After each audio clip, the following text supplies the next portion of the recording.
Un cours sur Rosh Hashanah, 5785, Medaber Israël Rabbi Miranama. Oui. Il y a beaucoup de questions qu'on se pose sur Rosh Hashanah. Oui. Rosh Hashanah a plusieurs noms. Oui. Et plusieurs noms. Mais comme je vous ai dit tout à l'heure, mais je reprendrai. Mais on se pose d'autres questions. On parle de nous comme si à Rosh Hashanah il y avait un Beddin. Un Beddin, comme s'il y avait un tribunal. Est-ce qu'Hachem il a besoin d'un tribunal? Il n'a pas besoin, il sait tout le monde.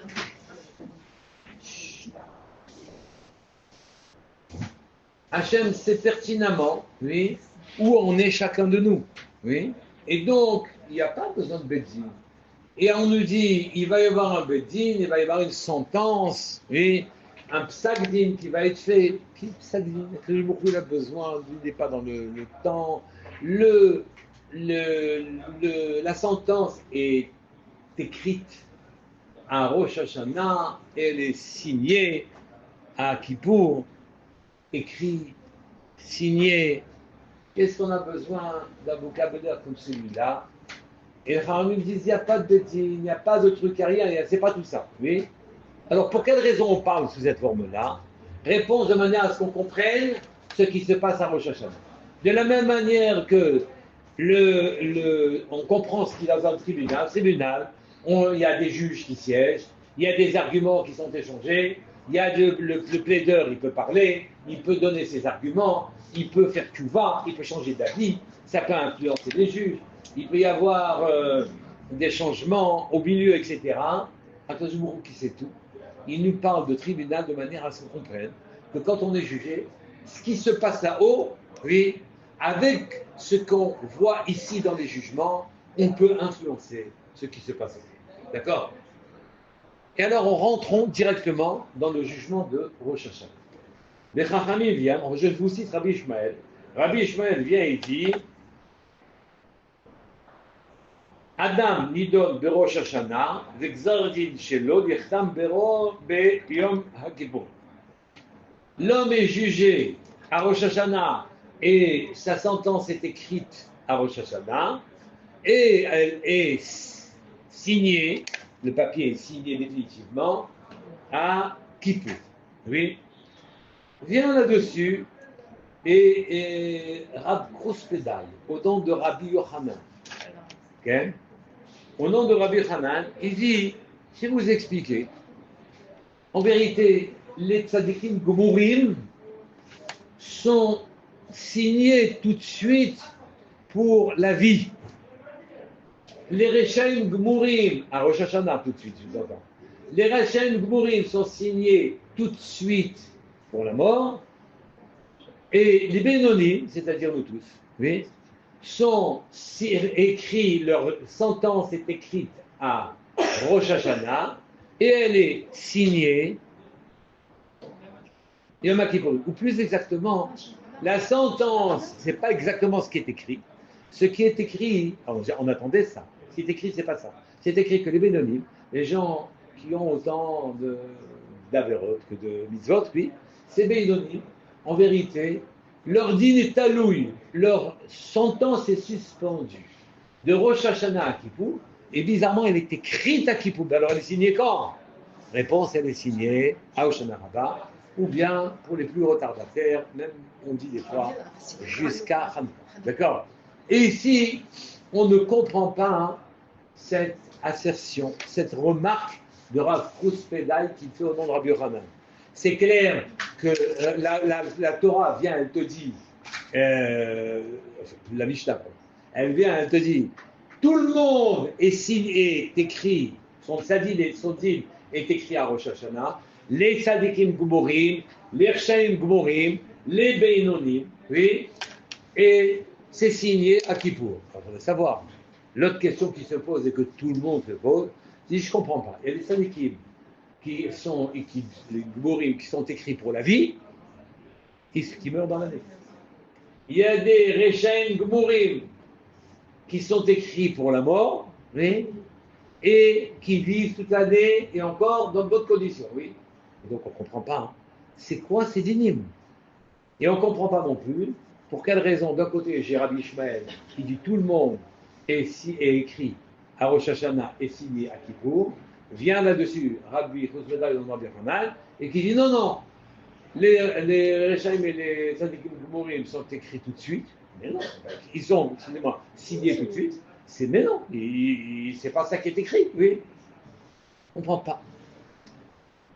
Je vais répondre déjà à la première des questions. Quand on dit que on voit des grands des Chachamim, des Tzadikim qui sont non forcément jugés pour la vie et qui meurent dans l'année, c'est qu'on ne comprend pas en vérité le sidour d'Akadosh Baruch Hu. On ne comprend pas le système. Des Rechaim Gmorim, oui, qui sont en principe signés pour la mort, mais qui vivent dans de très bonnes conditions. Il y a un Amora, oui, non, c'est le Ramban, excusez-moi, et le Ran, qui disent écoutez, il y a des Rechaim qui font une mitzvah de manière incroyable. Et une mitzvah, vous n'avez pas une idée de ce que ça peut faire. Cette mitzvah les protège de manière incroyable. On m'a raconté l'histoire que dans la guerre 1945, on a demandé à un mafieux de Chicago, un mafieux américain, on lui a dit qu'il y a des connexions avec les Allemands, oui, on a besoin de sauver 1000 juifs, oui, est-ce que tu peux intercéder, intervenir pour nous? Alors, écoutez bien ce qu'a dit le grand bandit. Il a dit, si vous me faites la promesse que je mourrai dans mon lit, entendez, je ne mourrai pas d'une balle, mais que je mourrai de vieillesse, alors je vais tout faire pour sauver les Juifs. Oui. Et il l'a fait. Et les Juifs ont été sauvés. Et ce grand bandit, qui vit dans des conditions où il a beaucoup plus de chances de mourir tous les jours que de vivre, eh bien, il est mort de vieillesse. Donc, les Rechaim, avec une mitzvah, oui, ils modifient leur vie, totalement. Et les Tzadikim, avec un petit problème, ils modifient aussi leur vie. D'accord? Mais quand beaucoup veut les payer, il veut payer dans ce monde-ci les Rechaim de manière à ce qu'il n'y ait pas de réclamation pour le monde futur. Le mafieux en question, oui, il aurait mieux fait de demander un monde futur. Il aurait été plus intelligent, mais les mafieux ne connaissent pas notre futur. D'accord? Et donc, c'est l'histoire, par exemple, que racontait Rav Shlomo en Russie. En Russie soviétique, tout le monde a voulu enlever la religion. Comme ici, ils veulent enlever la religion. La religion, c'est pas bien. Oui, c'est d'ailleurs, ils ont appris chez les Russes, communistes, comment on fait. Et donc, le Russe communiste est venu chez le Rav, il lui a dit, écoute, tu arrêtes la religion et tu te convertis au communisme. Mais calmement, sans tranquille. Le Rav, il dit non. Calmement aussi. Oui. Alors, il dit, écoute, on a l'habitude, oui. Il y a une chose à laquelle personne ne résiste, c'est ça. Et il tire un revolver, et lui met sur la tempe, et il dit, maintenant, tu es communiste. Et là, il dit, j'entends effectivement, je sais que c'est difficile de résister, mais pour ceux qui ont qu'une vie et plusieurs dieux, oui, qu'est-ce que ça peut faire de changer dans leur vie, qu'ils ne la perdent pas? Un dieu pour un autre dieu, qu'est-ce que ça peut faire? Mais ceux qui ont plusieurs vies et un seul Dieu, vous pouvez tirer. Le Russe n'a pas tiré. Je ne sais pas pourquoi je vous dis ça. Oui, bon, enfin, je voulais vous mettre en... Et puis, Kadosh Baruch Hu a besoin d'Erchaïm et a besoin de Tzadikim. Il a besoin d'Erchaïm pour régler le compte à certains Erchaïm. Et donc, il y a d'Erchaïm qui vivent que parce que ce sont eux qui vont régler certains problèmes. Oui. Je voudrais répondre à la question. Il est venu le Gaon de Vilna et il a donné une réponse. Je reprends la question. La question est, est-ce que tout le monde est écrit, son jugement est écrit à Rosh Hashanah et il est signé définitivement à Kippour quand on est oui, et que c'est comme ça que ça marche, ou bien comme ce qu'il a dit à Kousbedai, est-ce que les Tzadikim Gmorim et les Rechaim Gmorim sont déjà signés à Rosh Hashanah, et il y a que les Bénonim qui sont écrits à Kippour. Il répond. Bénonim, c'est quoi? Bénonim, c'est les gens, tout le monde. Monsieur tout le monde. Tout le monde. Il répond, et c'est ça le Yesod. C'est qu'en vérité, il n'y a pas un jugement à Rosh Hashanah, Il y en a deux. Il y a un jugement de Olam Haba et un jugement de Olam Hazé. Oui. Le jugement de Olam Hazé, tout le monde est équivalent. On est écrit, donc le jugement est écrit à Rosh Hashanah et est signé à Kippour. Oui, ça c'est pour le jugement de Olam Hazé. Par jugement, il va falloir qu'on définisse qu'est-ce que c'est le jugement de Olam Hazé. Et il y a le jugement de Olam Haba, il faudra qu'on définisse aussi qu'est-ce que c'est le jugement de Olam Haba. Oui. Et ce jugement de Olam Haba, c'est sur celui-là qu'il a parlé Rav Medaï au nom de Rabbi Hanan. Il a dit en ce qui concerne Olam Haba, les Sadikim Gumurim sont signés déjà à Rosh Hashanah, les Rishem Gumurim sont signés pour la mort déjà à Rosh Hashanah, et les Benonim sont écrits à Kippour. Ils ne sont pas signés, ils sont écrits à Kippour. C'est là-dessus. Donc il y a deux jugements. Olam Hazé, Olam Haba. Je vous pose la question, qu'est-ce que c'est le jugement de Olam Hazé et qu'est-ce que c'est le jugement de Olam Haba? Akadosh qui crée l'histoire de ce monde-ci, oui, fait varier ces personnages dans notre monde à nous et leur donne un Olam Hazé. Celui-là, il est couturier, celui-là, il est stratège, celui-là, il est politique, celui-là, chacun, il a son métier, chacun, il a son tafkid, chacun, il a sa vie. Et chacun fait ce qu'Hachem lui a donné comme tâche à faire. Il est hors de question, si vous êtes riche, de ne pas donner d'argent, parce que l'argent pourrit dans les mains. Il est hors de question, si vous êtes haram, si vous êtes sage, de ne pas donner de la chorma. Je me suis crié par mon rave il y a beaucoup d'années, parce qu'il m'a dit, tu as compris ce que j'ai dit? Il m'a dit, tu as compris ce que j'ai dit? Il m'a dit, tu as compris ce que j'ai dit? J'ai dit, oui, j'ai compris. Il m'a dit, tu as compris. Et tu répètes pas que ceux qui n'ont pas compris, tu sais pas que ça pourrit. Ça reste, ça fait. On a une bracha et elle doit être employée. Donc à Kajbourg, ça c'est le Olam Hazé. C'est la santé. C'est le parnassa, c'est le kavod, c'est le chen, le charme, oui, c'est la réussite, oui, c'est les tâches à accomplir, c'est la vie, oui, c'est l'Olam Hazé. Maintenant, c'est quoi l'Olam Haba? Il y a un jugement d'Olam Haba. Je reprends. Le jugement de l'Olam Haba, c'est que les Sadikim Gumurim sont déjà signés à Rosh Hashanah pour la vraie vie, c'est ça s'appelle la vie, c'est ça la vie, oui. Le jugement, c'est que les Hashem Gumurim sont signés à Rosh Hashanah pour la mort, oui. Mais ce n'est pas la mort physique, c'est la mort spirituelle. Ils sont morts. Il y a un Teilim qui dit Lo hametim yehalleluya, velo kol yodeluma, vanachnu nevarechia mata v'dalam alelu. Lo hametim yehalleluka. C'est pas les vivants. Les morts, c'est pas les morts qui louent Hachem. On demande. C'est pas les morts qui louent Hachem. Demandez est-ce que les morts peuvent louer Hachem. En réponse, les morts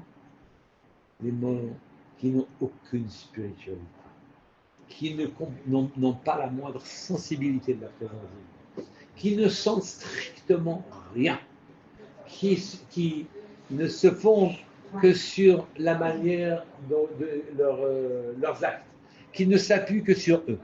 Ces gens-là sont morts spirituellement, oui, et ces morts-là ne peuvent pas te louer Hachem. Ils sont vivants, ils parlent, ils bougent, mais ils ne te louent pas. Oui, ils ne te louent pas. Ça, ce sont des gens, c'est le jugement de Olam Haba que nous avons à Rosh Hashanah. Je reprends. Nous avons un jugement sur notre rouchaniyut, notre spiritualité à Rosh Hashanah. L'aptitude que nous avons de percevoir la présence divine sur terre, de la sentir, de la vivre, de savoir qu'on est en rapport avec Hachem. Ce n'est pas donné à tout le monde. Nous avons une part de ce Olam Haba sur terre. D'ailleurs, il s'appelle Olam Haba. Il ne s'appelle pas Olam Sheyavo. On dit quand quelqu'un qu'il est Ben Olam Haba, quand quelqu'un dit qu'il est Ben Yeshiva, ou il est Ben Baït. Vous avez entendu cette expression Ben Baït? Ah non, tiens, bien sûr que tu as entendu, il est Ben Baït. C'est quelqu'un, il n'est pas à la maison quand on dit qu'il est Ben Baït. Il est à la maison? Non, il est rattaché à cette famille. Il est Ben Baït chez nous. Oui. Un Ben Olam Haba, Tu veux te mettre à ma place? Ah, Un ben haolam haba, un ben haolam haba, j'ai mis avant 6. un ben haolam haba, c'est quelqu'un qui est rattaché au olam haba maintenant. Et que donc, maintenant, il a une vie rayonnante. Olam Haba, c'est le turc, ça. Ça, c'est le turc. Ah, c'est en haut. C'est la spiritualité. Ah, c'est ça, On a un accès. Olam Hazé, c'est en bas. On a un accès à la spiritualité en bas, chez nous. On sent, quand on fait une fila, elle n'est pas lourde. Quand on fait une mitzvah, c'est léger. On sent la présence divine, la vie, elle est agréable. Tout est bien, avec un peu de pain, avec un peu de beurre, un peu de sel, je veux dire. Ça va, tout va bien, on se sent bien, oui. Il vit dans ce monde-ci, en bas, il vit dans ce monde-ci, il vit le monde futur.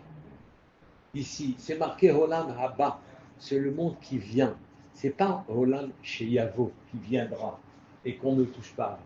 Et donc, on est jugé à Rosh Hashanah sur la spiritualité, notre aptitude à la spiritualité. Et on est jugé, deuxièmement, sur la vie de tous les jours. Oui, sur la vie d'en bas. Le jugement concernant la spiritualité, c'est sur celui-là qu'il a parlé Rabbi Kouspedai.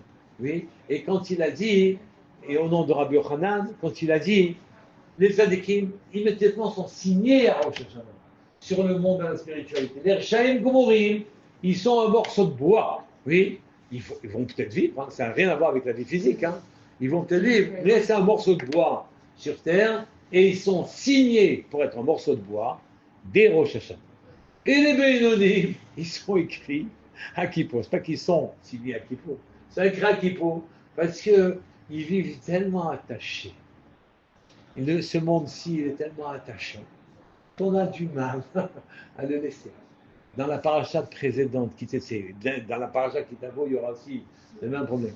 Dans ces parachutes-là, c'est marqué Kitetse la Milchama, alors il est quand tu.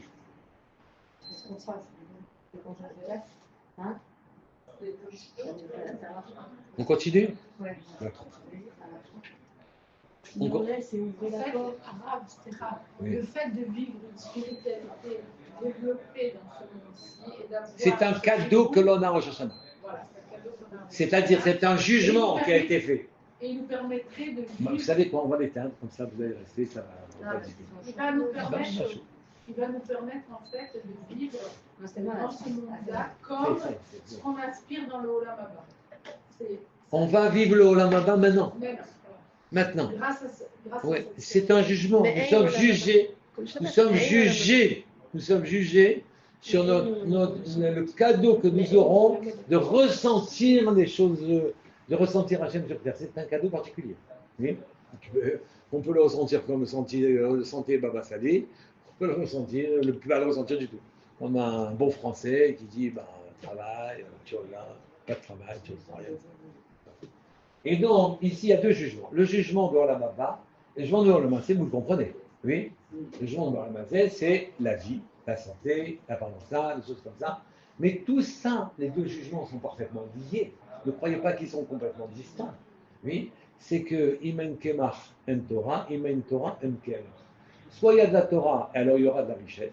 Soit il y a là où il n'y a pas de richesse, il n'y a pas de Torah. Là où il n'y a pas de Torah, il n'y a pas de richesse. D'accord? Richesse vraiment matérielle? Les deux, parce que la Torah a besoin. J'ai vu dans ma vie, j'ai vu déjà des personnes monter, devenir quasiment milliardaires. Je dis bien milliardaires, parce qu'ils étaient destinés 3 ans après de faire un chèque de 10 millions d'euros. J'ai vu ça. Alors que je savais qu'ils n'avaient que 150 000 francs en capital. Et je les ai vus monter de manière incroyable. Si on parle de France, ça remonte à quelques années. Ils étaient destinés à faire un chèque de 10 millions. Ils étaient aptes, quand ils ont beaucoup d'argent, à donner beaucoup d'argent. Celui qui est pas apte, il n'y a aucune raison que ce soit beaucoup. Et donc, cette aptitude-là, leur a ouvert, et eux-mêmes ont été ahuris de la bracha qu'ils ont reçue. Hein. Ils n'ont pas mis ça, ils n'arrivaient même pas à mettre ça sur leurs compétences. On pourrait dire ça sur la spiritualité aussi, alors. Que les Comme portes ils de ont la reçu spiritualité. beaucoup, ils ont été aptes à donner des cours. Mais non, c'est pas, je peux recevoir beaucoup et ne pas apte à donner rien du tout. Non, C'est le but d'avoir beaucoup, c'est qu'il y a que beaucoup règle son monde avec les besoins du monde. Il y a des gens qui donnent à Yeshivat Mir 6 millions de dollars ou 10 millions de dollars tous les ans. C'est des revenus normaux. Oui. Donc, Akash Bourou qui a besoin de ces gens-là, c'est qu'ils ont un grand cœur, mais donc ils reçoivent beaucoup, parce qu'ils vont donner, ils doivent donner pour construire. On construit. On construit le monde d'Hachem. D'accord. Et donc, les deux choses sont liées en vérité. Les efforts qu'on fait tous les jours pour se rapprocher d'Hachem vont faire bouger le Olam. Abba qui va faire bouger le Olam Hazé. Oui. Sur le sens là. Si vous préférez, je vais vous le dire de manière différente. Je ne voulais pas vous dire ça, mais je vais vous le dire. Oui. Et en vérité, quand je vous ai dit que dans Kitetsé la Milchama, quand tu sors en guerre, et Akadosh Baruch Hu va te donner ton ami dans ta main. C'est très étonnant, ce passage. Quand tu sors en guerre, tu n'as pas encore commencé la guerre. Tu sors seulement en guerre. Akadosh Baruch Hu va te donner ton ennemi dans ta main dès que tu sors en guerre. Ça veut dire, il suffit que tu aies l'intention de sortir en guerre contre ton ennemi pour que Akadosh Baruch Hu accompagne ta main et que quand ensuite tu vas agir, c'était déjà prévu que tu vas gagner ta guerre. Regardez les guerres que l'on gagne, par exemple ici. C'est des guerres qu'il n'y a pas un peuple sur terre qui va les faire. Je vous ai raconté l'histoire de mon talmide en Amérique qui a voyagé avec un général de West Point dans l'avion et qui s'est vanté en disant, vous étudiez quand même, vous, général, les guerres d'Israël, hein, genre... on est bien. Vous voyez ce que je veux vous dire, hein? Et lui, il dit, oui, on étudie toutes les guerres, etc. Il dit, vous appliquez, genre, on vous a donné des bonnes idées. Il dit, on étudie les guerres d'Israël et on ne fait jamais ce que vous faites. On dit, pourquoi? Il dit, parce que vous le faites. Vous allez réussir. Nous, on le fait en fait. Oui, il accompagne le mouvement. Les BIP, ils sont restés 9 ans entre les mains. Ils sont restés 9 ans. Ils sont restés 9 ans entre les mains des Arabes, du Hezbollah. Il n'y a pas un goy qui va faire un plan dans lequel une affaire va rester 9 ans. Au bout de 2 mois, ils vont s'apercevoir. Donc, vous comprenez qu'Isaac Kadosh il provoque une torsion dans le monde avec votre intention. La tension, c'est le contraire de l'intention. La tension, c'est dans Olam Hazé. La hatz, tension Olam Hazé. Intention, ça atteint le Olam Hazé. D'accord? Et donc, avec votre intention, Akadosh Baruch Hu déforme, ou plutôt transforme, oui, modifie le monde avec votre intention. Et le monde se conforme à vos intentions quand elles sont conformes à ce que veut Hachem. Et vous voyez à ce moment-là des miracles, rien que parce que votre attention était puissante. D'où on le sait, c'est parce que le Makom, c'est Dieu lui-même. Quand on vous dit Hamakom, on parle de Dieu. Oui. Et Hamakom, on parle de Dieu. On ne voit pas en quoi le Makom, c'est Dieu. En vérité, tout est Dieu. Le frigidaire, l'arabe, le chien, le truc. C'est tout. Là, il y a une vitalité dedans. Et tous obéissent avec leur vitalité interne. Ils obéissent ils font leur destin. Ils sont utilisés comme ils doivent être utilisés. Tout le monde obéit. Oui. Et quand tout le monde obéit, le monde, comme réagit parce que vous avez telle ou telle intention, oui, réagit et se conforme. Il est plastique, on dit plastique. Il est flexible, malléable. Le monde est malléable.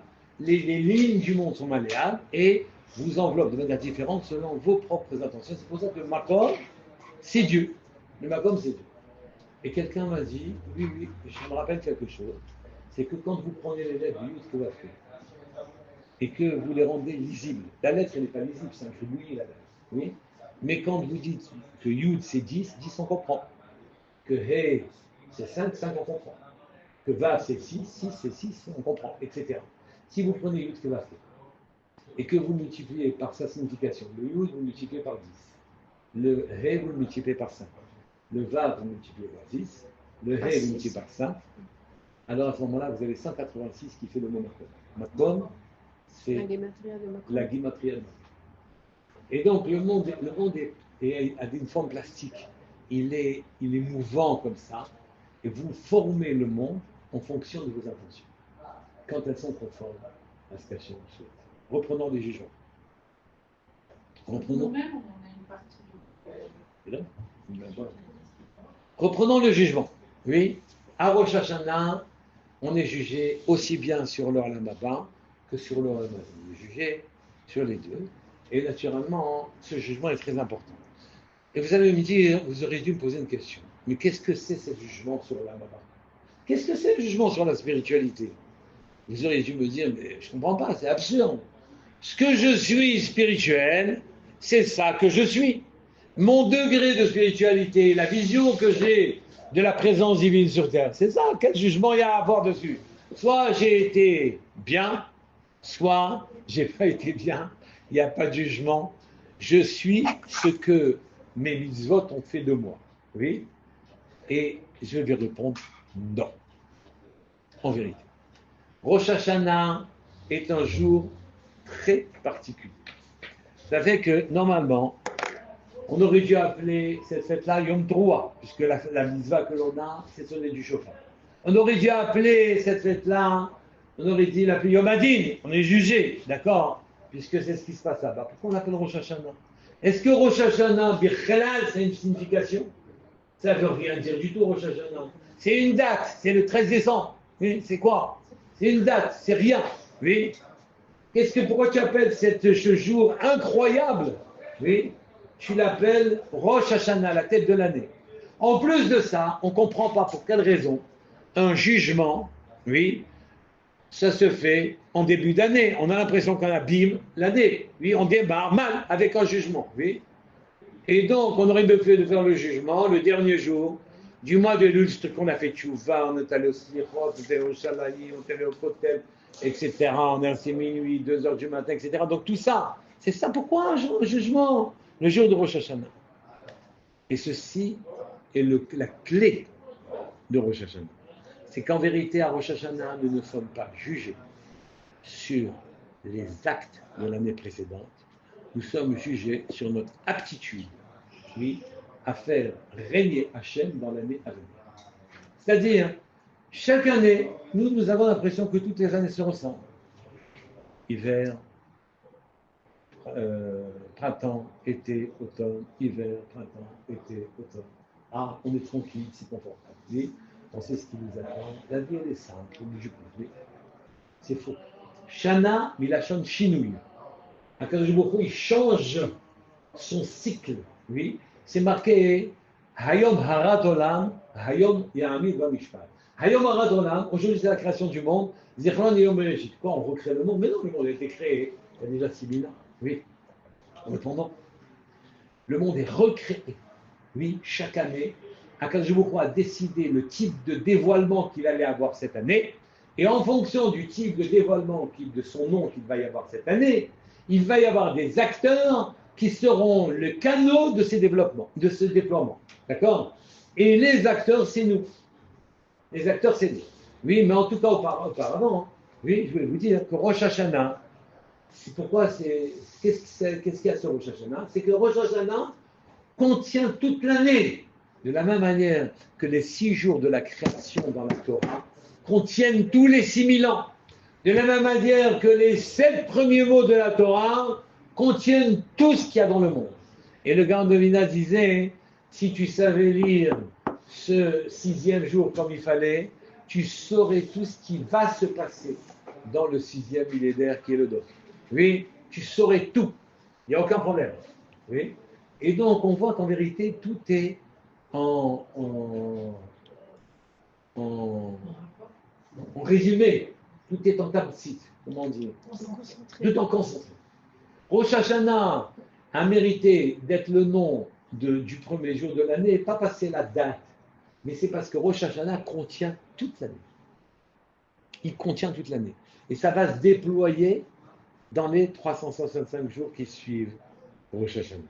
Mais le jour de Rosh Hashanah, c'est le jour qui contient l'année. De la même manière que les 6 jours de la création contiennent les 6000 ans, que les 7 premiers mots de la Torah contiennent la totalité de ce qui va se passer dans notre monde. Oui, et que tout ce qui est spirituel, il n'y a pas de temps. C'est contenu dedans. Les événements sont là, ils vont se déployer dans le temps.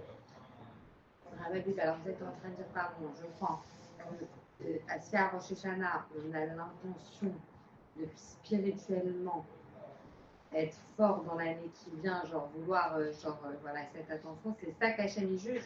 C'est-à-dire, comme je vous ai expliqué, on vit avec nos intentions. C'est notre intention. Vous savez que vous croyez que vous avez des intentions, mais vous n'avez pas d'intention. Vous profitez gentiment, affalés dans le monde tel qu'il est. Profitons de ça, une bonne glace, une sortie. Intention, c'est ambition aussi. Intention, c'est vrai que vous êtes en train de construire une ambition spirituelle.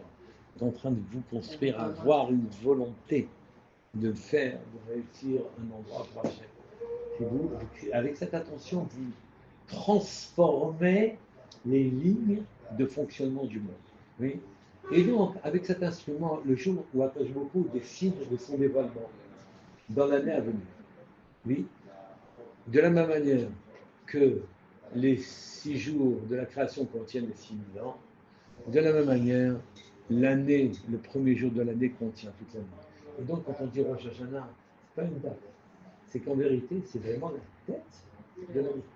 C'est la raison pour laquelle Rosh Hashanah, il ne mieux ne pas être en colère. Parce que vous y aurez une chémesse de colère toute l'année. Il vaut mieux faire tout ce qu'il faut faire parce que vous êtes en train de mettre dans la graine, oui, tout ce qu'il va pousser sur vous. Vous savez très bien que dans la graine, vous mettez une pointe d'épingle, vous mettez un petit point sur la graine. Ça ne se voit même pas la pointe d'épingle que vous avez posée. Et quand on dit que l'arbre, il pousse maouch, il pousse coach. Oui. Et donc, c'est ça, Rosh Hashanah.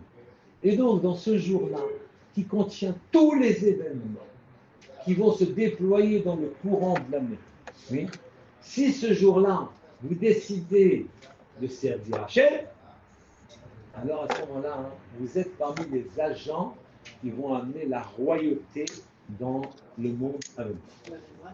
Si vous vous dites la raison, pour quelle raison à Rosh Hashanah on lit des psukim de Malchuyot, lisez des psukim que Dieu y règne, de manière à ce que vous le fassiez régner sur vous. Et quand vous le faites régner sur vous, vous êtes en train d'être un agent de l'instauration de la royauté de l'année qui venait. Naturellement, vous avez compris, Rosh Hashanah, c'est en quelque sorte un casting. Oui, vous devez sortir avec un rôle.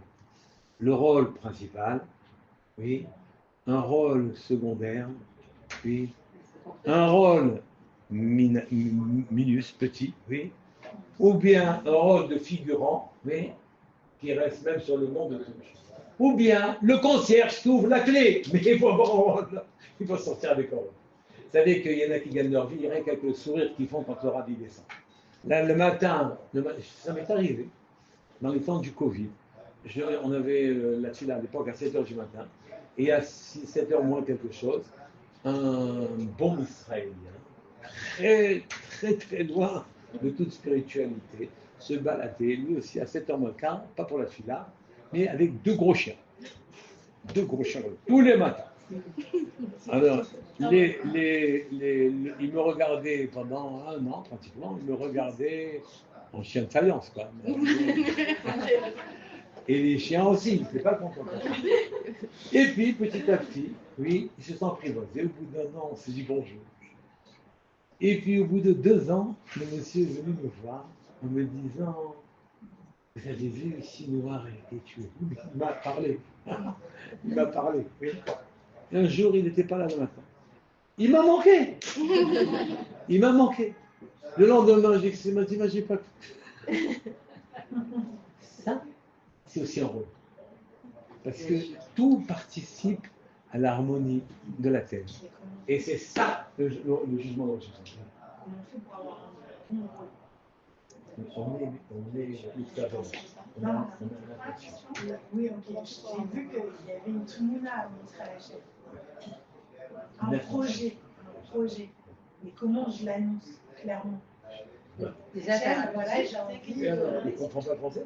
Non, mais ça veut dire. Oui. T'as vraiment envie? J'ai des airs, je voudrais vraiment faire ça. À quel Même Rochana, quand le chauffard il sort, il dit ah, je vais faire ça. C'est un vrai engagement, c'est pas de la rigolette. Vous savez, la semaine prochaine, on va arrêter là. Oui. Shana Tova Mboret Tatou.